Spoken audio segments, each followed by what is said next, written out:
Bismillahirrahmanirrahim. Assalamualaikum warahmatullahi wabarakatuh.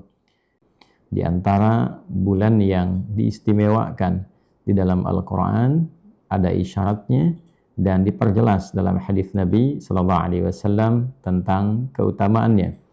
Dengan itulah kemudian dasar kajian kita di subuh kali ini, waktu Indonesia Barat, dibangun untuk memberikan satu penjelasan berdasarkan keterangan dalam Al-Quran dan juga hadis-hadis Nabi Muhammad SAW yang panjang untuk persiapan ada kehidupan baru, transit di alam kubur, kemudian dihisab, mengevaluasi amal saat di dunia untuk menentukan tempat di akhirat yang sejati. Kita berharap ingin mendapatkan surga, maka Al-Quran memberikan pesan yang dalam kepada kita. Sejak di dunia, siapkanlah bekal itu sebelum engkau berpindah pada tempat berikutnya, pelabuhan berikutnya. Demikian hukum kehidupan. Ketika kita akan berpindah tempat, tentu kita akan menyiapkan bekal terbaik ke tempat yang akan kita tuju. Anda dari Indonesia misalnya akan berangkat, taruhlah kemudian umrah saja misalnya. Bukankah dengan umrah itu Anda menabung, menyiapkan bekal? Pun demikian ketika akan jalan-jalan, ada sebagian mengisi waktu liburan. Saya melihat ada yang berangkat ke Jepang, ada yang berangkat ke Korea, ada yang berangkat ke Turki, ada yang mengisi dengan ibadah di tempat-tempat seperti tadi saya sampaikan, misalnya ke Mekah, ke Madinah. Tak mungkin berangkat kalau tidak ada bekalnya. Maka kita tarik logika ini untuk menempatkan pada logika kehidupan kita. Logika kehidupan kita mengatakan bahwa setelah meninggalkan dunia, kita akan berpindah ke tempat lain, di pelabuhan lain. Maka dengan logika yang tadi kita gunakan, tempatkan dengan cara berpikir yang sama. Ke alam kubur, bukan sekedar mengakhiri kehidupan lalu berpindah alam, tidak. Ada bekal yang harus disiapkan, ada ketentuan yang harus diikuti, ada larangan yang harus ditinggalkan.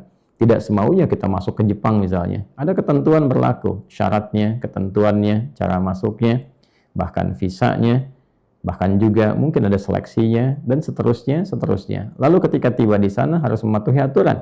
Tidak sembarangan kita berkeinginan menempatkan aturan kita di sini, ditempatkan di tempat lain. Demikian alam kubur punya aturannya, akhirat punya aturannya. Dan Islam datang membawa visi yang terukur dengan durasi yang panjang.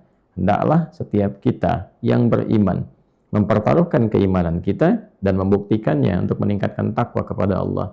Di antara ciri orang takwa itu selalu punya agenda kehidupan yang terukur dan panjang.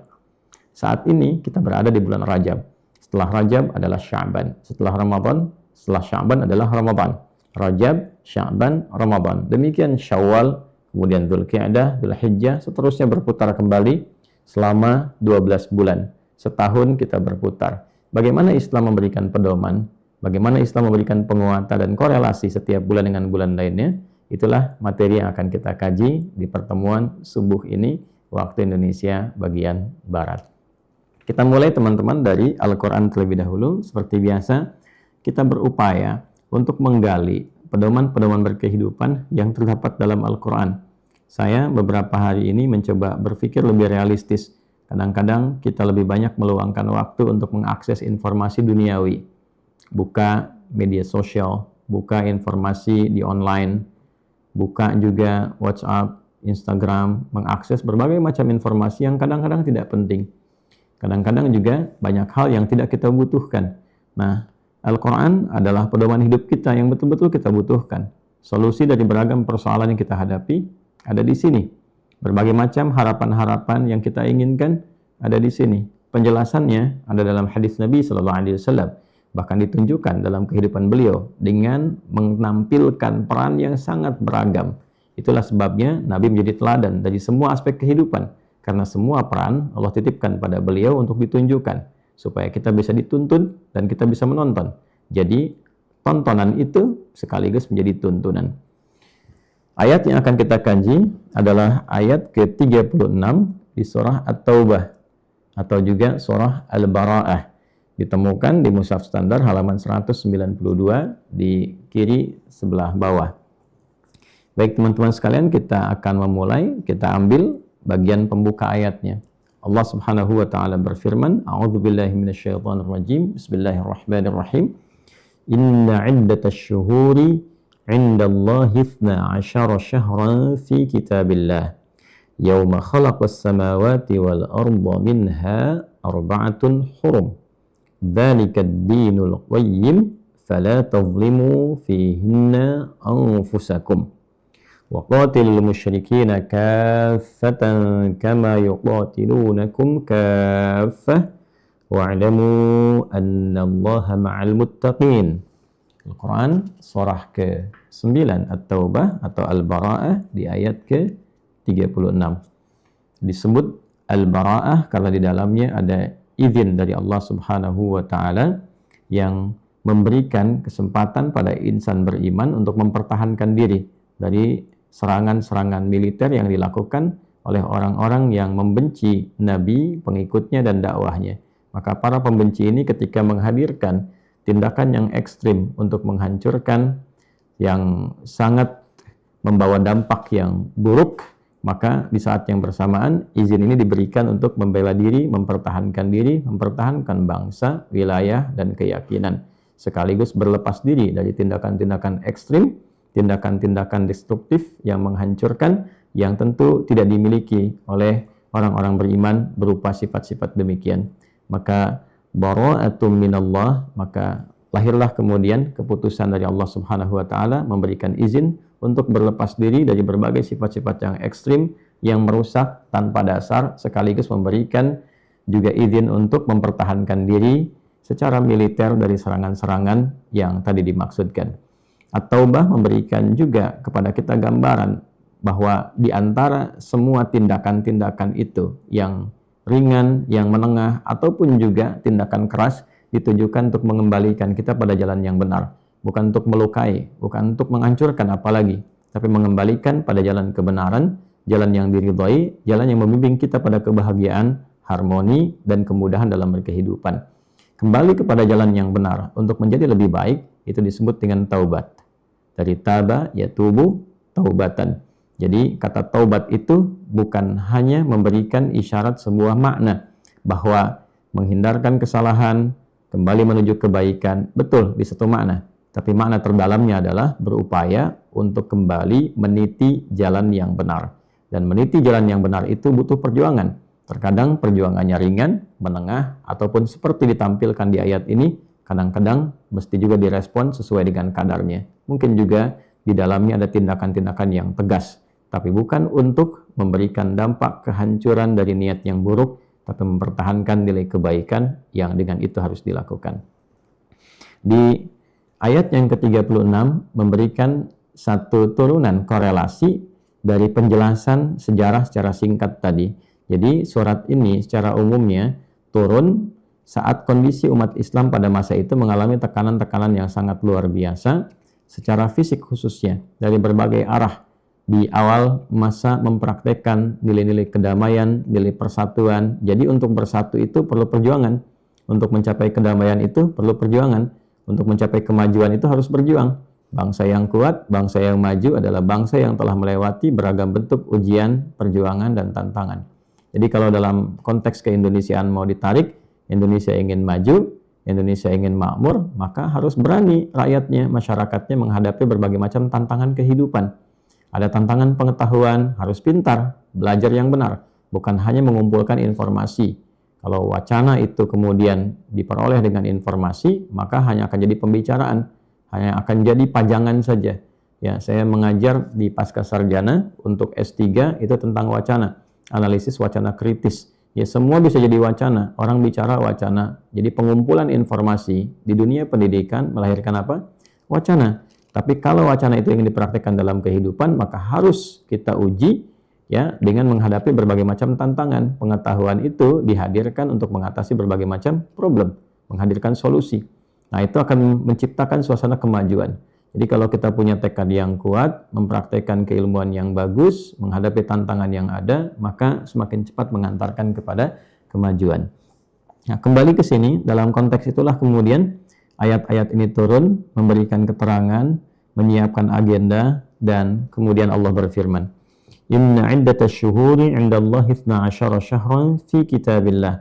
Sungguh, tetapkan pada hatimu yang paling dalam, jangan pernah meragukan. Itu fungsi inna. Saya sering kali menguatkan makna ini untuk memberikan sebuah keyakinan pada jiwa bahwa seluruh ragam kata bahkan huruf yang menyusun Al-Quran itu punya kedalaman makna yang sangat luar biasa karena sifatnya mu'jizat. Maka harus dipahami berdasarkan pemahaman gramatikal bahasanya. Di bahasa Arab itu huruf inna bukan sekedar menjadikan kalimat setelahnya berharokat fathah jika tunggal, atau juga bisa dengan ya dalam bentuknya kasrah seperti in di ujungnya. Ini untuk cepat saja. Jika memang bentuknya plural, menunjukkan pada konteks mudzakkar. Nah, dan seterusnya. Namun memberikan penguatan makna supaya ditanamkan pada hati yang paling dalam, jangan goyah. Artinya informasi ini penting. Ya, saking pentingnya kita diminta yakin. Yakinkanlah inna iddatash syuhuri 'indallahi, bahwa jumlah bilangan bulan yang telah ditetapkan oleh Allah dalam setahun berputar itu itsna asyara syahran fi kitabillah, berjumlah 12 bulan dalam ketetapan di kitab Allah Subhanahu wa taala. Yauma khalaqas samawati wal ard, sejak awal diciptakannya langit dan bumi. Jadi sejak lapis-lapis langit diciptakan, demikian juga dengan bumi, Allah sudah membuat sebuah sistem. Jadi ada sistem ruang, ada sistem waktu. Sistem ruangnya ada langit, ada bumi, kan? Kemudian sistem waktunya dalam peredaran itu, perputaran kehidupan itu, maka ditunjukkan kepada kita secara umum ada 12 bulan yang mengiringi perjalanan makhluk berkehidupan di ruang-ruang tadi. Nah, Allah pencipta ruang, pencipta waktu, tidak disifati dengan ruang dan waktu. Jadi tidak bisa kita mensifati Allah dengan bertempat, ya, sekaligus juga berwaktu, karena pencipta tidak disifati ya dengan apa yang diciptakannya.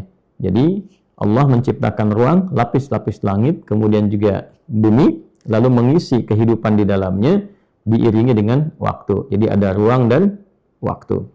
Nah, terkait dengan waktu ini, saat mulai diciptakan ruang-ruang lapis langit dan bumi, maka ditetapkanlah dalam perjalanan waktunya setahun berjumlah 12 bulan. Demikian nanti di ayat lain ditemukan bulan itu nanti ditemukan ukurannya lagi dengan pekan. Setiap pekan nanti ada, kita temukan lagi hari-hari. Sampai ke perjalanan waktu yang paling presisi disebut dengan sa'ah. Kita akan temukan nanti. Ya, bahkan kita akan dapati dalam satu hari dibagi lagi.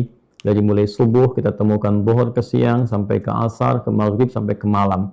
Dan disitulah kita akan temukan bagaimana Al-Quran membimbing kita menyusun agenda dari satuan waktu terkecil di ruang-ruang yang kecil sampai satuan waktu yang terbesar di ruang-ruang yang berbeda. Ini ditemukan dalam Al-Quran. Dan presisinya dalam penjelasan yang lebih detail ditemukan dalam hadis bagaimana mengisinya sesuai dengan pilihan hidup yang akan kita tentukan. Inilah keindahan dalam Islam. Intinya kalau dipraktekkan benar Al-Quran ini, pasti jadi orang-orang yang terukur, yang disiplin, yang sukses. Demikian dicontohkan orang-orang terdahulu. Itulah sebabnya kenapa risalah Islam ini dipilihkan oleh Allah di tempat yang rasanya terbelakang. Ya, di belahan dunia yang barangkali tidak mudah mengaksesnya. Situasi masyarakatnya begitu kompleks, gitu kan. Nah, namun demikian ada hikmah besar yang ingin ditunjukkan kepada kita bahwa orang-orang yang menerima risalah berkemajuan ini dibimbing oleh Rasul yang sangat luar biasa, Nabi Muhammad SAW, ternyata dengan mempraktekkan, bukan hanya membaca, mendapati informasinya, menyampaikan kisahnya, tapi mempraktekkan petunjuknya, berhasil menjadi orang-orang yang menanamkan legasi kuat di muka bumi ini dan melahirkan peradaban yang berkemajuan. Dan dalam peradaban itu, dalam kemajuan itu, membawa maslahat, membawa kebaikan, membawa kedamaian, membawa kemuliaan. Ketika ditinggalkan, maka kembalilah kepada kekacauan yang boleh jadi sebagian besarnya kita rasakan sampai dengan detik ini di berbagai sektor kehidupan, baik di politik, baik di ekonomi, sosial, dan sebagainya. Maka jika ingin mendapati kenikmatan, kebahagiaan, kedamaian, kita harus mencoba memaksakan diri untuk mengamalkan kembali. Sekali lagi, mengamalkan, bukan sekedar membaca, mempelajari, tapi mengamalkan petunjuk yang kita dapati ini. Baik, ini ketentuan pertama, bahwa dalam satu tahun itu ada 12 bulan. Menariknya teman-teman, kata bulan sendiri dalam bentuk waktu ya, bukan dalam bentuk benda langit ya, dalam bentuk waktu syahrun kita temukan sebanyak 12 kali di dalam Al-Quran. Nah, ini menarik sekali, seperti halnya kata yaum juga ya, kata yaum misalnya kita temukan sejumlah bilangan dalam setahun. Nanti ukuran daratan dengan lautan juga kita temukan sangat menarik juga. Lautan ditemukan kurang lebih 32 ayat di dalam Al-Quran, daratan 13 ayat. Jumlahnya 45. Kalau dijadikan persentase 100%, ya 32 per 100, ya. Kemudian ya, kita kalikan ke 45, kita dapati kurang lebih 71%. Ya, kurang lebih 71%, 71,1 atau 0,2 lah gitu ya. Nah, kalau 13 ya kita kalikan lagi, ya, dikalikan per 45 tadi ya, dikalikan 100 ya, 13 per 45 tadi 32 per 45 dikalikan 100, kita dapati 28,8 atau 29%. Dan data menunjukkan di alam ini bahwa lautan itu sekitar 71% dan daratan kurang lebih 29%. Jadi senafas sekali. Dan ini bukan cocok logi, tidak mungkin ada satu ayat, satu kitab yang menyampaikan isyarat tentang daratan dan lautan dari luas keduanya, kecuali dari pencipta yang maha mengetahui akan ciptaannya. Jadi setahun ada 12 bulan. Dan hukum ini sudah ditetapkan sejak penciptaan lapis-lapis langit dan bumi. Jadi ruang yang diciptakan, iringan waktunya juga disampaikan. Nah, tugas kita, bagaimana kita menjalani hidup di ruang itu. Misalnya kita sekarang sedang ada di lapis bumi. Itu kan, ya ada kehidupan di lapis bumi, ada kehidupan di lapis langit. Ruang-ruang itu akan terisi. Nah, sekarang waktu yang berada di ruang itu seperti apa konsepnya? Allah sampaikan pada kita dalam kehidupan ini setahun ada 12 bulan. Bagaimana kita menata aktivitas dalam 12 bulan itu poinnya. Ya, di bulan A, bulan B, bulan C, terus sampai 12 ini beriringan. Nah, untuk mendapatkan keterangan itu kita kembalikan dulu ke sini. Ya, Allah menyampaikan kemudian minha arba'atun hurum. Nah, dalam 12 itu ada 4 bulan yang disebut dengan bulan hurum. Jadi Al-Quran di sini membagi, saya pernah meneliti ini dalam berbagai turunan tafsir juga, kemudian mendapati satu bagian kesimpulan dari bagian-bagian lain tentu yang mengisi dan melengkapi. Sangat menarik bahwa boleh jadi kita bisa bagi dalam setahun ini pada 4 bulan utama. Jadi ada 4 bulan hurum untuk bulan evaluasi, ya, bulan muhasabah kalau istilah anak-anak sekarang, kan? Bulan untuk mengevaluasi diri, bulan untuk berkontemplasi, kemudian nanti ada bulan-bulan juga yang kita dapatkan untuk beramal, kan? Mengumpulkan hasil evaluasi ini untuk menciptakan peluang-peluang beramal soleh, ya. Dan selanjutnya ada bulan-bulan berekspresi, mendapatkan kebahagiaan, mendapatkan hari raya, kan? Mendapatkan interaksi yang memberikan kedamaian, kenyamanan, ruang-ruang yang sifatnya lebih memberikan dorongan kepada kita untuk berbahagia, seperti Idul Fitri, Idul Adha, dan turunan-turunan lainnya. Nah, dzalika dinul qayyim, maka itulah konsep agama yang lurus, itulah tuntunan agama, pedoman kehidupan yang benar, yang terukur. Jadi Islam ini disebut ad-din, Quran surah ketiga ayat 19, innad dina indallahil Islam. Nah, din yang benar itu di sini diisyaratkan mengajarkan kepada pedoman hidup yang lurus, yang terukur. Nah, Islam memberikan satu penawaran positif yang menekankan keteraturan, bahwa jangan sampai hidup manusia ini, apalagi orang beriman, tidak teratur. Bikin agenda, jangan cuma dituliskan di buku, jadi buku agenda, tidak. Agenda kehidupan yang kita bawa. Nah, Islam membawa sebuah pedoman hidup. Dalam 12 bulan ini, Anda mesti terukur dan teratur. Hidup Anda mesti ditata. Apa yang Anda rencanakan untuk hari esok? Apa yang disiapkan untuk sekarang? Ini agama yang benar. Ini agama yang lurus. Bikin kegiatan yang terukur dengan pola. Misal, Al-Quran menawarkan di sini dengan ketentuan yang sifatnya mengikat tentu bagi orang beriman. Ya, yang belum beriman bisa belajar untuk mengetahui dan mendalami. Misal, dalam 12 bulan dibagi 4 bagian. Ya kan? Dari 4 bagian ini kerjakan X, 4 bagian selanjutnya kerjakan Y, 4 bagian berikutnya kerjakan Z. Maka keteraturan itu akan lebih terasa. Ya, dalam pola ini kita ambil terapkan di kehidupan harian. Misal, bagi orang Islam bisa mendapatkan 5 pembagian waktu berdasarkan waktu sholat misalnya. Ya, dari sekarang tadi selesai kita subuh. Sekarang dari subuh ke zuhur mau mengerjakan apa? Bikin agenda. Zuhur ke asar apa yang dilakukan, asar ke maghrib apa yang direncanakan, maghrib ke isya apa yang disiapkan, kemudian isya sampai ketemu subuh lagi, bagaimana membangun kualitas aktivitas malam yang baik sekaligus mengisi tidur yang yang terukur. Nah, ini yang harusnya dihadirkan pada setiap diri dan kehidupan orang-orang beriman. Nah, fala tadhlimu fihinna anfusakum, maka khusus di 4 bulan ini ada aturan-aturan kontemplasi memperbaiki diri yang terjaga dari perbuatan-perbuatan buruk. Maka janganlah Anda berbuat tindakan kriminal, perbuatan yang menyimpang di 4 bulan itu. Nanti kita akan lihat keterangan tafsirnya. Waqatilul musyrikina kaffatan kama yuqatilunakum kaffah. Nah, ini nggak boleh dipotong ya terjemahannya, teman-teman sekalian. Ya, maka jikapun ada orang-orang yang ekstrim memerangi engkau dari kalangan orang-orang menyimpang yang menyekutukan Tuhan. Dulu di masa ayat ini turun, tadi saya buka di awal kan, ada tindakan-tindakan menyimpang. Kita nanti akan perjelas, tapi saya beri pengantar sebentar. Sebetulnya sebelum risalah yang dibawa Nabi Muhammad itu ditampilkan untuk memberikan kesempurnaan pada risalah nabi-nabi sebelumnya, sudah ada kesepakatan di kalangan masyarakat, bahkan di jahiliyah pun, bahwa di bulan-bulan hurum itu jumlahnya nanti ada 4, 3 berurutan, yang satu terpisah. 3 ini Dzulqa'dah, Dzulhijjah, kemudian Al-Muharram, bulan 11, 12, bulan pertama, kemudian Rajab, bulan yang ke-7. Nah, itu sepakat mereka menghadirkan sebuah komitmen bahwa tidak boleh melakukan tindakan-tindakan yang merusak. Ini adalah bulan damai, ya, bulan yang sifatnya untuk menata kembali bagian dari perenungan, bagian dari kontemplasi, tidak boleh dirusak.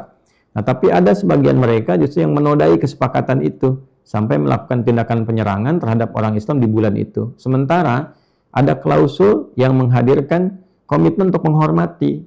Nah, dalam dilema inilah bagaimana umat Islam diserang di waktu-waktu yang seharusnya menjadi damai. Apa yang harus dilakukan?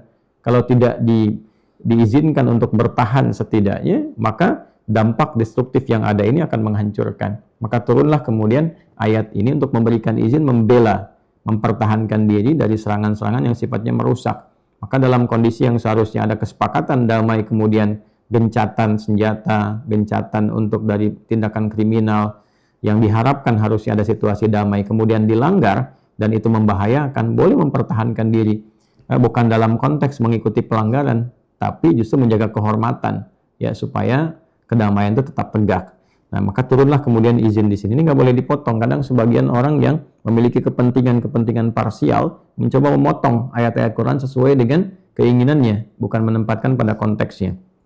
Ya, jadi cara menerjemahkannya, sebagaimana mereka melakukan tindakan yang terukur untuk menyerang, melakukan tindakan destruktif, melakukan penyerangan intimidatif, bahkan juga eksekutif yang sifatnya mengeksekusi, ya, nyawa dan sebagainya, maka pertahankanlah diri kalian.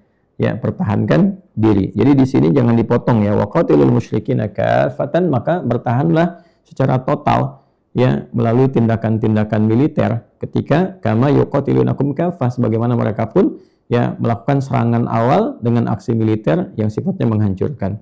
Wa'lamu, dan ketahuilah oleh kalian, yakinkan pada diri kalian, annallaha ma'al muttaqin, Allah akan selalu membersamai orang-orang takwa. Anda bayangkan, bahkan dalam konteks mempertahankan diri secara militer pun mesti ada sifat takwa di dalamnya. Ya, di antara takwa itu tidak boleh melakukan tindakan di luar kontrol yang benar. Ya, misalnya, maaf sekali, menghancurkan anak-anak, ya, bayi-bayi, orang-orang lemah misalnya, ya, perempuan-perempuan yang sedang mengerjakan satu hal yang tidak terkait dengan peperangan, misalnya sedang merawat dan sebagainya, atau jurnalis yang sedang bertugas, ya. Makanya apa yang terjadi di Palestina, di Gaza khususnya, ada sesuatu yang sangat melanggar nilai-nilai kemanusiaan. Nah, Islam memberikan satu gambaran pada kita bahwa semua values tadi termasuk ciri orang bertakwa. Ya, ciri orang bertakwa. Nah, termasuk di Islam itu menarik sekali, menebang pohon, merusak tanaman.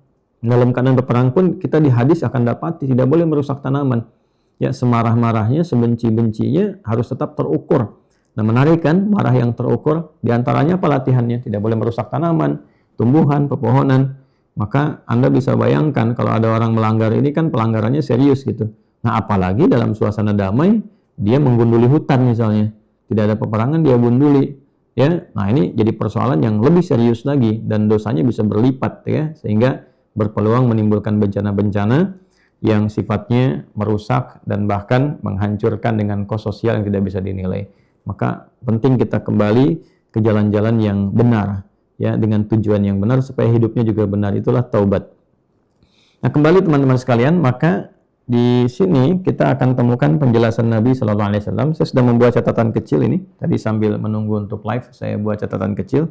Dan mohon maaf ya ke teman-teman, mungkin live-nya agak mendadak. Sebetulnya bukan mendadak, hanya menempati ruang dan waktu yang tersedia untuk kita bisa manfaatkan dengan baik. Yang ala kulli hal, semoga teman-teman berkenan dan kita mendapatkan manfaat. Baik, saya buat catatan teman-teman sekalian. Di sini ada hadis. Saya ambil 2 kitab saja. Di Al-Bukhari nomor hadis 3197. 3197. Juga disebutkan kembali nomor hadis 4406, 4406 ya. Kemudian di hadis Muslim nomor 1679, 1679. Lalu di Musnad Ahmad di 20.386, 20.386. Baik, rawinya dari Abu Bakrah Nafi' bin Al-Harith. Abu Bakrah Nafi' bin Al-Harith. Jadi ada Nafi', ada Nafi'. Ini Nafi' bin Al-Harith. Ya, kunyahnya Abu Bakrah. Ya, hadisnya insyaallah sudah kita hafalkan. Ya, ini disampaikan oleh Nabi SAW dalam rangkaian amanat beliau yang ditegaskan dalam peristiwa Haji Wada'. Dalam peristiwa Haji Wada' yang juga pengantar pada perpisahannya Nabi SAW yang telah melengkapi tugas beliau secara sempurna di muka bumi ini dan sekaligus menjadi tanda bahwa beliau akan berpulang. Tanda inilah yang dibaca oleh beberapa sahabat utama dari Nabi SAW. Baik, intinya Nabi mengatakan inna zamana atau kama qala sallallahu alaihi wasallam inna zamana qad istadara kahayatihi yauma khalaqas samawati wal ard. Sungguh waktu itu, perjalanan waktu dalam setahun, ya kan? Kemudian dalam setahun itu seperti apa konsep waktunya? Inna zamana qad istadara kahayatihi yauma khalaqas samawati wal arda minha arba'atun hurum. Sungguh perjalanan waktu itu yang mengisi ruang kehidupan telah ditetapkan oleh Allah Subhanahu wa taala, akan berputar, qad istadara, akan berputar kahayati, seperti pola yang telah Allah tetapkan. Jadi begitu aja. Seperti Anda lihat jam dinding, jam tangan, juga jam-jam yang lainnya. Dipasang di dinding jadi jam dinding, dipasang di tangan jadi jam tangan. Bayangkan kalau dipasang di atap jadi jam atap. Ya, intinya kan ada jam menunjukkan kepada waktu. Anda lihat kan berputarnya begitu saja kan? Jadi tidak ada yang berubah dalam perputaran itu. Ya, berputar aja begini. Yang berubah itu aktivitas kitanya. Allah tetapkan dalam pergantian waktu berputarnya itu, ya, siang dan malam berganti. Inna fi khalqis samawati wal ardi wa ikhtilafil laili wan nahar. Jadi suasananya berganti, tapi waktunya berputar begitu saja. Pergantiannya perpindahan. Tak tak tak terus berputar. Itu namanya istadara. Ya, berputar. Kahayati seperti ini ditetapkan. Jadi Allah telah menetapkan perjalanan waktu seperti itu aja, waktu berjalan terus berputar. Nanti yang membedakan keadaan di ruang tempat kita beraktivitas adalah aktivitas kita sendiri dan tatanan alam yang telah Allah tetapkan. Begitu waktu berputar sampai ke satu titik malam, titik lagi siang, demikian seterusnya. Nah, yang menjadikan suasana berubah, apakah siang ini saya berada di ruangan tertutup, siang besok berada di ruangan terbuka, adalah rencana-rencana kita. Jadi kalau nggak punya rencana, ya seperti itu saja. Coba Anda diam aja di satu tempat, nggak melakukan apapun, nggak usah lama sampai besok pagi lagi, 1 menit saja, ya akan terasa nggak nyaman di situ saja. Kalau ingin ada perubahan, Anda bergerak. Kalau ingin Anda perubahan dalam kehidupan, Anda berinovasi. Nah, tentu inovasi yang bagus itu berdasarkan pedoman, berdasarkan acuan. Al-Quran menampilkan diri sebagai petunjuk berkehidupan, hudal linnas, pedoman berkehidupan, supaya hidup ini lebih terisi, ya, lebih terarah kepada segala hal yang baik. Kreativitasnya diarahkan untuk membangun dan menghadirkan suasana kemakmuran yang mencerahkan. Itulah Al-Quran. Nah, jadi amanat Nabi saat Haji Wada itu Nabi mengatakan manfaatkan waktu dengan baik. Poinnya itulah kesimpulannya. Ya, karena saat kita berkehidupan Allah menciptakan perjalanan waktu. Nah, isilah itu dengan rencana. Ya, dan itu ditetapkan oleh Allah sejak mencipta lapis-lapis langit dan bumi. Minha arba'atul hurum. Ya, jadi dari 12 itu as-sanatu 12 syahran minha arba'atul hurum. Jadi kata Nabi, dalam perjalanan waktu yang berputar itu, ya, setahun ada 12 bulan. As-sanatu 12 syahran. Dalam perjalanan waktu itu membentuk tahunan, setahun ada 12 bulan. Persis menerangkan ini. Jadi dari ayat Al-Quran ini diterangkan oleh hadis Nabi, referensi yang tadi saya sebutkan baik di Al-Bukhari, di Muslim, juga di Musnad Ahmad, setahun ada 12 bulan. Betul sekali. Anda boleh komparasikan untuk tujuan belajar. Anda bisa buka misalnya kitab-kitab suci di agama lain atau keyakinan lain, coba dilihat. Ya, ada nggak yang menarik seperti yang ditampilkan Al-Quran ini? Mengajak kita untuk berpikir, merencanakan kehidupan, dan menyampaikan informasi yang sangat presisi. Setahun 12 bulan, rencananya seperti apa? Menata waktu ini supaya terukur dan terarah dengan baik. Ini untuk pelajaran saja, ya, supaya kita menambah keyakinan tentang kebenaran Al-Quran sebagai firman Allah. Itu poinnya bagi umat Islam. Nah, kembali teman-teman sekalian, ini juga salah satu yang menetapkan Nabi Muhammad sebagai seorang Rasul yang benar. Ya, bagaimana seorang Nabi bisa menjelaskan ini? Dengan latar belakang keadaan beliau yang ummi, tidak pernah belajar formal, nggak pernah sekolah, gitu kan? Ya, tidak pernah belajar baca tulis, tapi bisa menghadirkan informasi yang sifatnya terukur dan panduan-panduan kehidupan yang nyata. Kalau bukan Nabi, Rasul itu mustahil. Dan banyak sekali hal-hal lain yang memberikan penguatan dan pembuktian tentang itu. Kembali lagi ke sini teman-teman sekalian, ke hadis ya. Minha arba'atun hurum, dari 12 itu ada 4 bulan hurum. Nah, tadi saya sudah ungkapkan bahwa pola di dalam Islam itu coba diberi contoh, dibagi. Dalam 12 misalnya dibagi 4 untuk merencanakan aktivitas A. Nanti 4 lagi B, 4 lagi C. Nah, 4 ini ada yang disebut bulan hurum. Ya, bulan evaluasi. Bulan untuk bisa menata diri menjadi pribadi yang lebih baik. Nah, hurum itu juga seakar dengan kata hurmah, seakar juga dengan kata hukum haram. Baik ya. Nah, jadi hurum ada menunjuk pada bentuknya yang jamak, plural, ya, dirinci oleh Nabi. Thalathun mutawaliyat, 3 berurutan bulan hurum ini. Ya, Dzulqa'dah bulan ke-11, Dzulhijjah bulan ke-12, Al-Muharram bulan pertama di dalam kalender hijrah. Baru kemudian teman-teman sekalian fokus pada poinnya, ya, baru Rajab Mudhar ma baina Jumada wa Sya'ban, dan bulan Rajab, ya, yang telah dijaga komitmennya oleh suku Mudhar. Nah, kenapa penting disebutkan Mudhar ini? Karena ada beberapa suku yang lain yang menodai, ya, kemuliaan di bulan ini. Jadi kadang-kadang kalau sudah masuk Rajab misalnya, nah, mereka coba samarkan nih keadaan Rajab ini dengan suasana bulan lain, seakan-akan ingin mengambil keringanan, seakan-akan keringanan yang dimaksud adalah menyalahi komitmen, ketentuan, ya, sehingga bahkan ada yang mengatakan, udahlah sekarang kita nodai dulu, nanti ganti lagi Rajabnya di tempat yang lain, ya. Kalau diambil misalnya yang seharusnya sekarang ini gencatan senjatanya pindah aja, yang seharusnya nggak boleh melakukan tindakan kriminal untuk evaluasi, ntar di bulan lain aja, sekarang lakukan dulu. Nah, itu ada suku-suku yang demikian, yang komitmen menjaga kemuliaan, kesucian bulan ini adalah suku Mudhar. Makanya disebutkan Rajab Mudhar, dan Rajab yang dijaga komitmen kebaikannya oleh suku Mudhar, yang letaknya antara bulan Jumada, bulan ke-6, dan Sya'ban, bulan ke-8. Itu bulan yang ke-7. Dan kita sekarang berada di dalam bulan itu. Nah, ini poin yang kita dapatkan dari kesimpulan perjalanan tadi.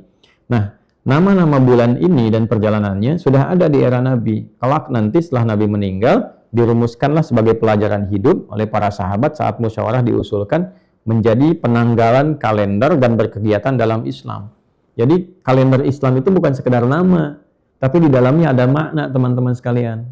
Nah, ini yang membedakan dengan mungkin kalender-kalender lain. Wallahu a'lam, ya, saat penamaan itu apa yang diharapkannya, apakah menunjukkan waktu saja gitu. Nah, di Islam tidak demikian. Bukan sekedar menunjukkan perjalanan waktu, tapi ada isyarat, pedoman berkehidupan. Kalau kamu di bulan ini, amalannya ini. Nah, yang menarik pedoman ini berlaku di setiap masa, itulah indahnya. Ya, selalu menampilkan perubahan ke arah yang positif. Nah, perubahan ke arah yang positif dengan mengatasi segala tantangan dan rintangannya disebut hijrah namanya. Ya, kenapa kalendernya disebut hijriyah? Mengambil peristiwa perjalanan Nabi yang dipandu oleh Allah untuk memberikan isyarat kepada insan beriman di setiap ruang dan waktu.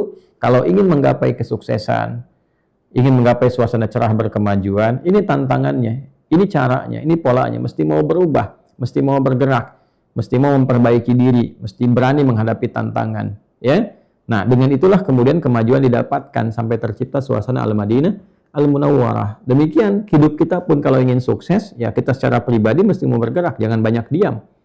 Ya kan? Nah, bagaimana cara bergerak ini? Maka disinilah kemudian muncul panduan. Rajab. Misalnya kita berada di bulan Rajab. Apa panduannya? Nah, maka pertama diterangkan lagi oleh Nabi, fala tadhimu fihinna anfusakum. Persis seperti tadi Al-Quran menegaskan. Nabi merinci kembali. Maka yang pertama kali Rajab itu termasuk bulan hurum yang lain adalah bulan evaluatif. Ya, bulan untuk mengevaluasi diri, muhasabah, introspeksi. Nah, supaya mengoreksi diri untuk menghindari perbuatan-perbuatan yang menyimpang, perbuatan salah. Kan gampang ya konsep mengatakan kalau ingin mendapatkan yang positif, jauhi negatifnya. Kan hidup itu berpasangan. Wa min kulli syai'in khalaqna zawjaini la'allakum tadhakkarun. Dan segala hal, kata Allah, Allah menciptakan segala yang berpasangan. Ya, agar kamu sadar hanya Allah yang tidak punya pasangan. Jadi pasangan itu tinggal dicari lawannya.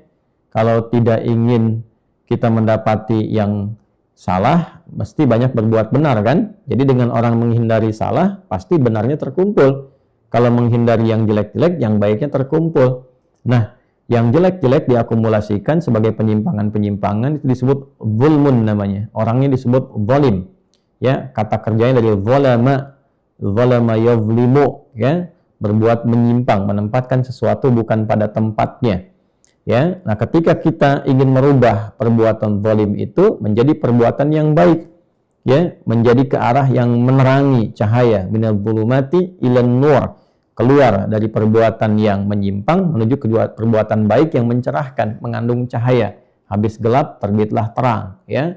Itu kan lawannya gelap, lawannya apa? Terang. Perbuatan buruk itu menghadirkan kegelapan. Sehingga seringkali diambil sebagai imajinasi visual, kadang-kadang ditampilkan suasana gelap menunjuk pada asosiasi keburukan-keburukan. Ketika itu bisa dihilangkan, terangnya muncul. Nah, maka untuk menghadirkan terang, mulut yang bicara terang yang baik, mata yang menatap terang dengan cara yang baik, dengan cahaya, nur, ya, maka kembali kepada Allah. Ini yang dimaksud Quran surah kedua ayat 257. Allahu waliyyul ladzina amanu yukhrijuhum minadh dhulumati ilan nur. Allah menjadi pembimbing bagi hamba-hamba yang beriman, yang ingin mengeluarkan diri dari perbuatan yang tercela, dari kegelapan menuju cahaya yang terang benderang. Ya kan, habis gelap terbitlah terang. Kemana untuk mendapatkan itu? Kembali kepada Allah. Makanya Kartini kan suka baca Quran tuh, ya kan? Waktu itu Raden Ajeng Kartini menggali, membaca saat masa-masa di Pinggit itu, ya kan?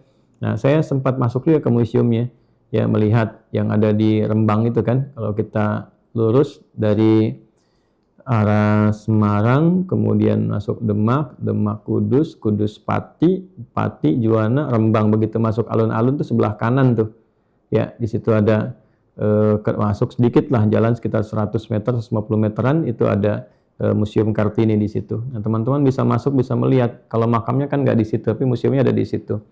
Nah, ini menarik sekali, ya, tapak-tapak kehidupan dan baktilas beliau itu. Di antaranya kan sangat viral sekali. Selain surat menyurat, kenapa hanya surat menyuratnya yang dibahas, ya? Tidak dibahas bagaimana beliau belajar Qur'annya gitu, ya. Nah, di sini kembalikan ke konteks kita. Jadi bagaimana menyusun hidup yang terang itu? Yang menghilangkan gelapnya. Bagaimana menampilkan baik, menghilangkan buruknya. Maka fala tadhlimu fihinna anfusakum. Hendaklah di bulan-bulan ini jadikan sebagai bulan evaluasi. Jadi kalau kita masuk di bulan Rajab ini, bagi umat Islam, panduan yang pertama adalah bulan Rajab adalah bulan awal yang memandu kita dalam pertengahan ke bulan berikutnya untuk memperbaiki diri, mengevaluasi dari ujung kepala sampai ujung kaki. Jadi dari mata, kalau ingin matanya berfungsi baik, ya hilangkan, jauhi pandangan yang salahnya. Berlatih diri. Ya, kalau misalnya di bulan ini 1 bulan, kita ambillah misalnya 30 hari, ya kita berlatih. Kita ukur bagian tubuh kita yang sering kita fungsikan dalam kehidupan ada berapa. Lalu kita berlatih. Misalnya di 3 hari ini saya ingin berlatih untuk mata. Kalau kita bagi kepada 10 bagian, ya, mata. Nanti 3 hari berikutnya saya ingin melatih ke lisan, ya. Kemudian berikutnya saya melatih ke telinga, terus sampai ke ujung kaki. Nah, kebiasaan buruknya, yang tidak baiknya, mencoba untuk ditahan sampai hilang. Tekan sampai hilang. Ketika itu bisa dilakukan, maka akan beralih pada perbuatan baik. Ya, zalimnya hilang, maka muncul hikmah. Hikmah itu al-isobatu fil aqwal wal af'al wa wad'u kulli syai'in fi mahallih. kesesuaian antara perkataan dan perbuatan serta menempatkan sesuatu sesuai dengan fungsinya. Itulah hikmah. Orangnya disebut hakim. Ya, maka ada tokoh namanya Luqman, disebut Luqman al-Hakim, yang bisa berlatih diri, berkontemplasi untuk mengarahkan fungsi tubuhnya kepada segala yang baik-baik, sehingga setiap yang dikatakan itu sesuai dengan konteks dan kebutuhannya, ya kan? Apa yang dilakukan sesuai dengan keadaannya, maka muncullah sifat bijaksana. Hakim itu dari hikmah, tingkat pengetahuan yang berhasil memandu pemiliknya untuk menempatkan diri pada setiap ruang sesuai dengan kebutuhannya. Makanya orang sering katakan bijak, kan bijak itu sebetulnya buahnya, hasilnya, ya. Sedangkan akumulasi pengetahuan disebut oleh hikmah. Jadi hikmah itu membimbing kepada kebijaksanaan. Makanya di Pancasila sila keempat itu kan dipisahkan kerakyatan yang dipimpin oleh hikmat.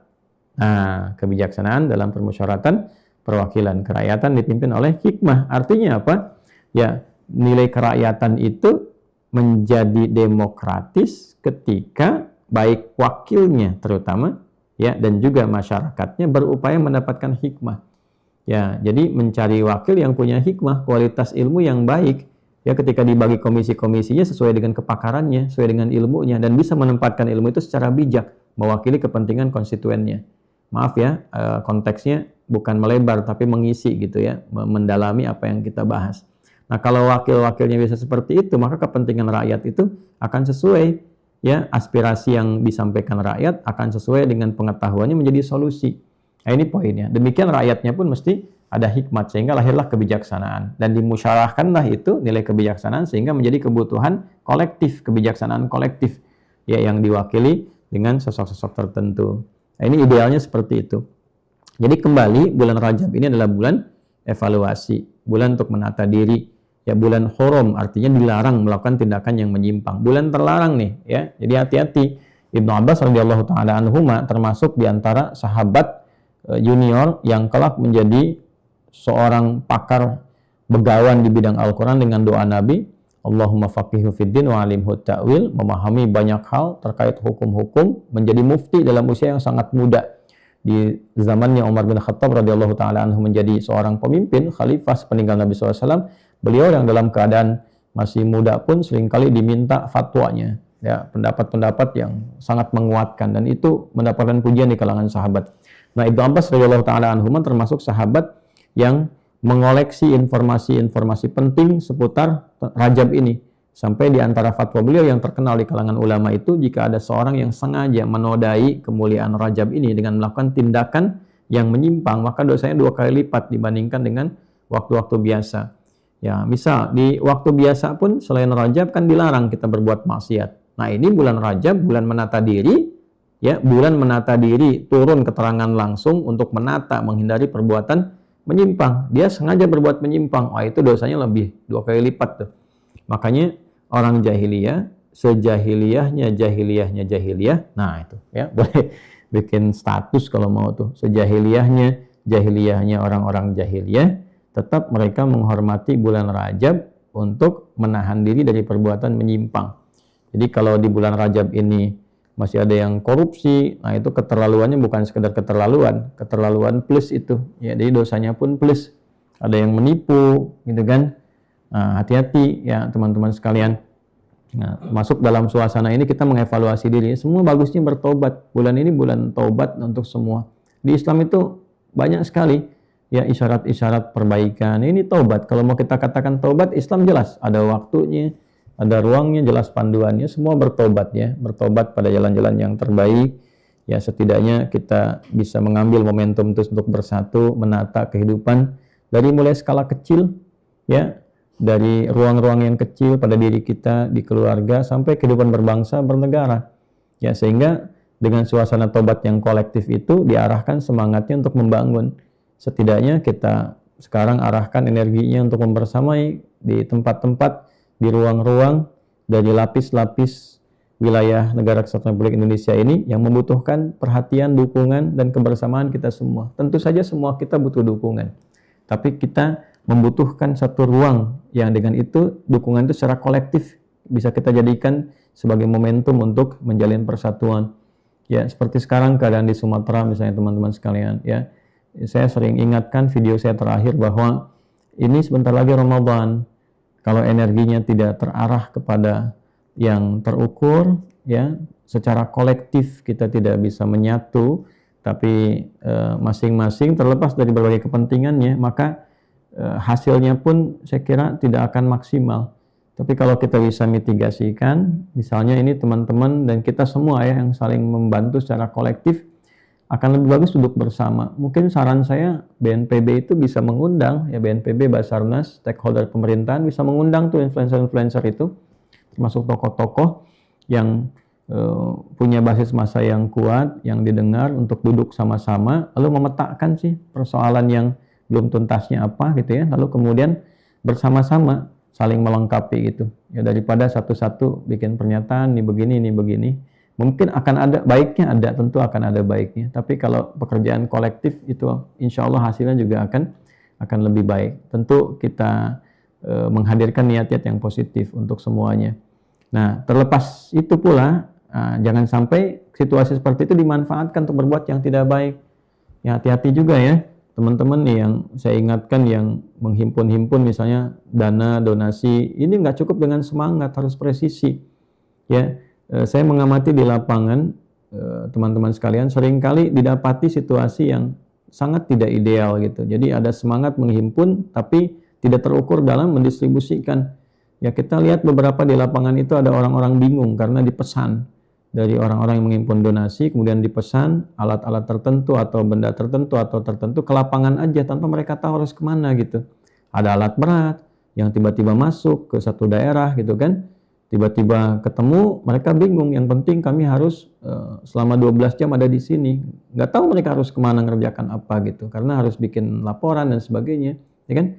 Ada yang di lapangan kemudian melakukan apa saja. Kadang juga ada yang kurang sehat juga gitu. Yang harusnya masyarakat dididik untuk menghasilkan rasa persatuan. Ya ini diberikan uang dan sebagainya gitu kan, hanya mengerjakan satu hal lalu uang digelontorkan, foto-foto, laporan. Nah, saya kira semacam itu harus dihindari lah. Saya juga lihat ada, sampai tadi malam saya lihat tuh ada yang cuplik-cuplik video saya, hati-hati ya, hati-hati. Kemudian di situ menghadirkan ajakan berdonasi. Nah, saya tidak bertanggung jawab karena kami tidak melakukan kerjasama dengan pihak manapun dari influencer ya atau lembaga-lembaga tertentu. Kecuali di lapangan kami berkoordinasi ya dengan pihak TNI, Polri yang berwenang di sekitarannya untuk bisa mengetahui apa yang telah dikerjakan, apa yang belum terjangkau, apa yang bisa kita sumbangsihkan, terus apa yang kemudian kita temukan di lapangan, kita koordinasikan sehingga saling melengkapi. Ya saya temukan ada beberapa di antaranya platform ini ya, mohon maaf ya dengan segala hormat tuh saya lihat ada apa ya, teman baik .id itu apa tuh ya, di Instagramnya ada memotong video saya tuh dan mengajak tuh. Saya tidak pernah berkoordinasi juga, tidak pernah berkolaborasi juga, tidak ada pemberitahuan juga teman-teman sekalian. Kita pusatkan di Uwahker karena Uwahker terhubung di seluruh wilayah Indonesia. Jadi ada teman-teman, sahabat-sahabat UA itu masuk, ada yang mapala, latar belakang dan sebagainya dihimpun jadi satu kesatuan. Jadi kalau ada sesuatu yang terjadi musibah misalnya, mereka sudah ada di wilayah dari hari pertama. Nah itu kita sudah dapat data tuh. Ya data-datanya juga terkoordinasi, mirip yang didapatkan di BNPB dan sebagainya. Beberapa bahkan karena putra daerah langsung update dan seterusnya. Nah dari situlah mitigasi itu kita buat pemetaan dulu. Ya tidak tiba-tiba kirim bantuan, tidak begitu. Di daerah mana keperluannya apa yang dilakukan, bagaimana menggerakkannya. Ya tentunya tanpa menafikan semua insya Allah punya niat baik yang saling mendukung. Tapi harus terstruktur, terorganisir. Ya jangan sampai terjadi hal-hal yang tidak diinginkan. Ya karena kan apa yang kita kerjakan selain dihisab di akhirat juga kita buat laporannya kan di dunia. Nah jadi teman-teman saling mendukung, saling menguatkan itu poinnya lah. Jangan sampai ada niat yang baik tapi dilakukan dengan cara yang tidak baik. Nah jadi akhirnya hal itu merambat pada sesuatu yang bermasalah di kemudian hari. Baik, inilah Rajab. Jadi ada pola evaluasi untuk kita. Poinnya adalah bagaimana di bulan Rajab ini panduannya membuat kita menjadi lebih baik. Caranya simpel, tinggalkan segala hal yang tidak baik. Berupaya meninggalkan segala hal yang membuat fungsi diri ini menjadi tidak baik. Bahasa Qur'annya, fala tadhlimu fihinna anfusakum. Jangan engkau celakai dirimu, celakai tubuhmu di waktu-waktu itu. Mencelakai diri itu dengan cara menggunakan fungsi tubuh pada yang tidak baik. Lisan bicara tak baik gitu kan, telinga mendengar yang tak baik. Ini sesuatu yang tidak positif. Maka Rajab adalah awal kita di penghujung bulan-bulan berikutnya, karena nyambung nanti ke Sya'ban, nyambung nanti ke Ramadan. Itu bulan evaluasi yang terus naik levelnya, sehingga nanti ketika selesai di Ramadan, mentransformasikan seseorang itu menjadi pribadi yang lebih baik gitu. Ya, menjadi paripurna kemuliaannya, sehingga naik, berkembang, ya, lebih banyak kebaikan-kebaikannya di bulan yang berikutnya, yaitu Syawal. Nanti Dzulqa'dah, tambah lagi. Jadi kalau kita sambungkan setelah ini, masuk berikutnya kan Sya'ban, Ramadan, Syawal, Dzulqa'dah, latihan lagi terus 3 bulan beruntut untuk yang bulan berikutnya. Nah, ini sesuatu yang sangat menarik. Nah, bagaimana cara kita bisa melatih diri untuk mengevaluasi? Nah, ritualnya gimana, panduannya? Nah, ini enaknya di Islam tuh luar biasa ya. Jadi begitu disampaikan, ini evaluasi, ini kontemplasi, memperbaiki diri. Tanya balik caranya bagaimana? Maka di sini ada panduan spiritual. Ya, panduan spiritual ini bisa dilakukan pertama dengan meningkatkan sholat. Ya, karena jelas fungsi sholat itu melatih diri menjadi lebih baik. Inna sholata tanha 'anil fahsya wal munkar. Quran surah 29 ayat ke-45. Sungguh sholat yang benar dikerjakannya itu, yang benar dikerjakan, ya, akan menjadi perisai bagi diri kita dari segala perbuatan menyimpang. Ada 2 sumber, fahsya dan munkar. Fahsya, perbuatan menyimpang yang bersumber dari syahwat. Maaf ya, kata-kata jorok, kotor, LGBT, pornografi, porno aksi, itu masuk fahsya. Kemudian mungkar, segala perbuatan buruk yang diingkari hati, sumbernya nafsu perut dan akal. Ya, maaf sekali, korupsi, menipu, ya, merampok, membunuh, termasuk bertengkar, hobinya bertengkar tuh ya, dan sebagainya. Ya, pada tingkat-tingkat yang lebih kejam lagi, itu termasuk perbuatan mungkar, ya. Jadi kalau kayak zina dan turunannya, selingkuh dan sebagainya, itu masuk perbuatan fahsya. Nah, orang-orang yang merasa pernah berbuat salah, nah saya, Anda, kita merasa berbuat salah karena tidak maksum, tidak terjaga dari kesalahan, bukan Nabi, bukan Rasul. Caranya bagaimana? Evaluasi diri. Bagaimana memulainya? Dimulai dengan sholat, supaya terhubung dengan Allah. Kalau sudah terhubung, kita merasa diawasi Allah, dipandu, maka dengan sendirinya tubuh ini akan terjaga dari perbuatan maksiat dengan 2 sumber tadi. Jadi, bulan Rajab, bulan yang bagus untuk meningkatkan sholat. Meningkatkan apa? Sholat. Nah, maka dari itu kan nanti ada peristiwa juga yang teriring dengan itu, yaitu Isra Mi'raj. Ya, hadiah dari Isra Mi'raj itu kan apa? Sholat kan? Nah, jadi fungsinya apa? Membuat kita menjadi lebih baik, mengevaluasi diri. Jadi itu urutannya, dari mulai bulannya, peristiwanya, ya, keadaan agungnya, hadiahnya apa, manfaatnya apa, sampai ke titik itu. Jadi Isra Mi'raj itu bukan sekedar peringatan yang kemudian bagus-bagus sih, acara besar misalnya kan, ngundang penceramah, lalu kemudian bisa kumpul-kumpul di daerah, bikin makanan, bagi-bagi, secara sosial sangat bagus sekali. Tapi harus ada manfaat lebih yang didapatkan untuk pemahaman masyarakat. Apa momentum itu manfaatnya untuk kita? Ya, secara sosial ada bertemu, berkumpul, berbahagia, mendapatkan pencerahan, berbagi kebaikan. Sangat bagus sekali. Ya, tapi poin yang paling besarnya adalah bagaimana mengambil peristiwa penting di Isra Mi'raj itu dengan menampilkan hikmah dan ibrahnya, itu peristiwa sholat yang bisa dilakukan sesuai fungsinya. Nah, sholat itu fungsinya mencegah perbuatan keji dan mungkar, fahsya dan mungkar. Fahsya mungkar itu sumber keburukan. Jadi kalau sudah terjaga berbuat buruk, jadi orang baik. Intinya Isra Mi'raj itu mengajak orang sholat supaya jadi orang baik. Intinya ceramah Isra Mi'raj itu mengembalikan algoritma manusia menjadi orang baik. Itu poinnya. Jadi yang pertama, panduan bulan Rajab meningkatkan sholat. Jadi selain sholat fardu, sholat sunnah ditambah, kemudian juga kualitasnya ditingkatkan. Kuantitas jumlahnya, kualitas itu isinya. Nah, kemudian teman-teman sekalian juga yang kedua bisa dengan cara puasa. Ya, puasa di bulan Rajab. Baik yang punya dalil mengikutkan itu di bulan Haram, ataupun juga khusus untuk bulan Rajab. Adakah dalilnya? Ada. Ini saya dapat catatan lagi teman-teman. Di hadisnya riwayat Imam Muslim. Ini sudah saya catat tadi, hadisnya sahih. Nomor hadisnya di 179, kemudian disebutkan lagi di 1157. Ya kan? Qala al-muallif rahimahullahu taala, Imam Muslim menyampaikan, wa haddatsana Ibnu Numair, haddatsana Abi, haddatsana Uthman Ibnu Hakim Al-Ansari. Qala sa'altu Sa'id bin Jubair an shaumi Rajab wa nahnu yawma idzin fi Rajab. Faqala sami'tu Ibn Abbas radhiyallahu taala anhuma yaqul kana Rasulullah sallallahu alaihi wasallam yasumu hatta naqula la yuftir wa yuftiru hatta naqula la yasum. Kan rawahu Muslim. Nah, di sini disampaikan kata Imam Muslim, saya mendapatkan hadis ini dari Ibnu Numair yang mendapatkan informasi dari bapaknya, kemudian bapaknya mendapatkan informasi dari Utsman bin Hakim Al-Ansari. Nah, beliau mengatakan saya pernah bertanya ya kepada Sa'id bin Jubair tentang puasa di bulan Rajab, ansawmi Rajab.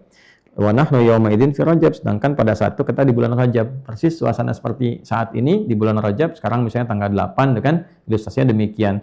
Nah, kemudian di sini Utsman bin Hakim Al-Ansari yang orang Ansor bertanya kepada Sa'id bin Jubair tentang puasa Rajab, sedangkan pada saat itu di bulan Rajab. Maka beliau mengatakan, Sa'id bin Jubair sami itu Ibnu Abbas yaqul, saya mendengar Ibnu Abbas pernah menyampaikan informasi penting seputar ini. Nah, ini sanadnya ke Ibnu Abbas radhiyallahu taala anhuma. Tadi saya katakan di awal Ibnu Abbas itu termasuk orang yang paling mengetahui tentang bulan-bulan hurum, termasuk Rajab di dalamnya. Jadi fatwanya di sini sangat didengar oleh para ulama di kalangan-kalangan sahabat, tabi'in dan turunan-turunannya. Di hadisnya sahih. Apa kata Ibnu Abbas radhiyallahu taala anhuma? Karena Rasulullah sallallahu alaihi wasallam, nah ketika ditanya tentang puasa di bulan Rajab ini, beliau mengatakan adalah kebiasaan Nabi SAW, Rasulullah SAW, yasumu hatta naqula la yuftir. Beliau banyak puasanya. Ya sampai-sampai kita mengatakan nih kayaknya Nabi nggak buka gitu ya, saking banyaknya puasa. Wa yuftiru hatta naqula la yasum. Yang kadang-kadang beliau buka juga, banyak bukanya sampai kita mengatakan, oh ini kayaknya Nabi nggak puasa. Artinya apa? Artinya ada kebolehan puasa di bulan Rajab dan dipraktekkan oleh Nabi. Ya, saking Nabi praktek itu di kalangan sahabat mungkin ada yang melihat beliau sedang puasa, gitu kan? Jadi ada orang yang mengamatinya pas beliau puasanya sampai menyimpulkan, ini Nabi buka nggak ya? Tapi ada juga yang melihat Nabi SAW pas nggak puasanya. Kan Nabi nggak tinggal di satu tempat, ya kan? Nabi bergerak, beraktivitas. Nah, mungkin di hari tertentu ada kalangan sahabat yang ketemu Nabinya saat puasanya. Sebagian ada yang ketemu Nabinya saat bukanya. Jadi komentar-komentar itu saat duduk ada yang mengatakan, ini saya lihatin Nabi puasa, saya lihatin Nabi banyak bukanya, ini ada banyak puasanya. Intinya Nabi mempraktekkan dan mencontohkan puasa di bulan Rajab. Jelas? Nah, ini ada hadisnya. Jadi kalau ingin mengambil hadis tentang puasa di bulan hurum, boleh. Karena puasa di bulan hurum diutamakan, termasuk yang paling dicintai oleh Nabi SAW. Jadi kalau mau mengikutkan hukumnya ke bulan hurum, seperti Al-Muharram, Dzulhijjah sebelumnya, itu kan? Ada Dzulqa'dah sebelumnya, Dzulhijjah catatan khusus untuk yang tanggal 10-nya haram hukumnya puasa, itu kan? Nah, 1 sampai 9 boleh puasa, bahkan nanti 9-nya yang Arafah, itu kan? 8-nya yang Tarwiyah itu. Kemudian Dzulqa'dah boleh, selainnya itu bisa dilakukan. Nah, untuk bulan Rajab juga demikian, kalau mau diikutkan ke bulan hurum, boleh. Kalau mau khusus tunaikan saat Rajabnya sekarang juga tidak ada masalah. Itu kan? Mau ngambilnya misalnya pas Seninnya, mau ngambil pas Kemisnya boleh, pertengahannya boleh, atau di luar Senin Kamis boleh, Selasanya boleh, Rabunya boleh. Ya, dengan niat apa? Niatnya puasa untuk memperbaiki diri, meneladani Nabi, mengoreksi diri kita masing-masing. Jadi ini dalilnya ada, pelaksanaannya ada, tapi intinya adalah ukuran keberhasilannya. Ya, nah, saya sering perhatikan di masyarakat nih, di kalangan ustadz-ustadz juga ada kebiasaan yang menurut saya kurang bagus gitu ya. Ya, hanya berdebat dalil, tidak melihat pada substansi. Ya, agama ini kan riwayah dan dirayah. Ya, riwayat dan dirayah. Jadi bukan sekedar riwayatnya sahih, dhaif, tapi substansinya nggak pernah digali. Kadang-kadang hadisnya sahih tapi pemahamannya kurang sahih gitu. Ya kan? Nah, ini kan tidak ideal berdebat di ruang-ruang itu. Jadi akan lebih bagus kualitas juga selain dibahas, substansi juga ditekankan. Jadi setelah menemukan, oh ini misalnya Rajab puasanya ada untuk sunnahnya. Sekarang apa sih fungsinya? Substansinya apa? Sehingga orang bisa mengukur kalau saya puasa hasilnya akan begini. Jadi kalau berpuasa belum menghasilkan yang seperti itu, kalau pahala sesuai keikhlasannya. Tapi ada hasil, kalau belum berhasil ya puasa lagi. Sampai merasakan perubahan. Itu poinnya. Gitu ya. Jadi teman-teman, ini gambarannya, dalilnya, referensinya telah kita ungkapkan. Dan kalaupun ada yang kurang-kurang bisa dilengkapi. Kalaupun di pihak lain misalnya ada yang lebih baik, bisa diambil. Kalaupun ada yang kurang, tidak harus dijatuhkan. Ya, tapi harus kita menambahkan referensi supaya kekuatan beragama kita lebih baik. Jadi ini teman-teman sekalian, pedoman amal di bulan Rajab, utamanya mengevaluasi diri, dengan segala konteksnya sehingga menjadi pribadi yang lebih baik. Nilai evaluatif itu digambarkan dalam suasana taubat. Jadi saya mengajak kepada diri saya pribadi dan kita semua untuk bertobat, kembali kepada jalan-jalan kebaikan, baik secara personal ataupun secara kolektif, kebersamaan, dan kita pancarkan cahaya-cahaya hasil taubat itu pada suasana membangun yang utuh, yang berkerukunan, yang mempersatukan. Dan latihan untuk menempuh itu ada latihan kesadaran diri dengan meningkatkan sholat secara baik. Kemudian juga yang kedua adalah bagaimana kita mengupayakan perubahan secara menyeluruh, secara komprehensif dengan cara berlatih menunaikan puasa. Sehingga waktunya lebih terukur. Kita belajar menata waktu, kapan sahur, kapan buka, kapan membagi aktivitas. Puasa itu paling efektif sekali. Meningkatkan kesolehan sekaligus menekan kesalahan-kesalahan. Minimal kalau orang mau maksiat, kalau puasa kan takut. Ya walaupun awalnya takut batal puasanya. Nanti kebiasaan itu membentuk karakter, pada akhirnya terbentuk konektivitas dengan Allah. Sehingga tercipta sifat ihsan. Anta'budallaha ka'annaka tarah, fa'illam takun tarahu fa'innahu yara. Kita menjadikan kegiatan sebagai ibadah dan merasa diawasi Allah sekalipun kita tak bisa menatapnya untuk saat ini. Demikian teman-teman apa yang disampaikan di hari ini dari materi yang kita bahas. Semoga ada manfaat yang kita dapatkan. Yang hari ini memiliki hajat selama baik untuk dunia akhiratnya semoga dikabulkan Allah. Yang punya kesulitan semoga dimudahkan Allah. Yang sakit semoga disembuhkan oleh Allah. Dan kita berdoa khususnya untuk saudara-saudari kita di Sumatera. Semoga Allah berikan kekuatan lebih dari sekedar tabah dan sabar tentunya untuk bangkit keseluruhannya dan memberikan kita kemampuan untuk membersamai teman-teman dalam rangka membangun kekeluargaan yang kuat, merasakan kegembiraan bersama, dan mengatasi duka juga secara bersama-sama. Teman-teman sekalian, diinformasikan bahwa sampai hari ini kita masih terus membersamai di Sumatera, di 3 daerah khususnya, baik di Aceh, Sumatera Utara, dan juga Sumatera Barat. Dari awal sudah bergerak, kemudian hari ini masih berlangsung, dan insya Allah kita akan terus bersamai. Adapun teman-teman yang sudah berkontribusi aktif ya dengan cara membersamai juga kami buatkan ruang karena banyak sekali pertanyaan ingin menitipkan, makanya kami buatkan satu rekening khusus saja untuk Sumatera itu. Ya tidak bercampur dengan yang lainnya supaya mudah diaudit, mudah juga dilaporkan. Tapi kami batasi ya teman-teman sampai akhir Desember saja ya. Sampai akhir Desember masih berlaku ini supaya nanti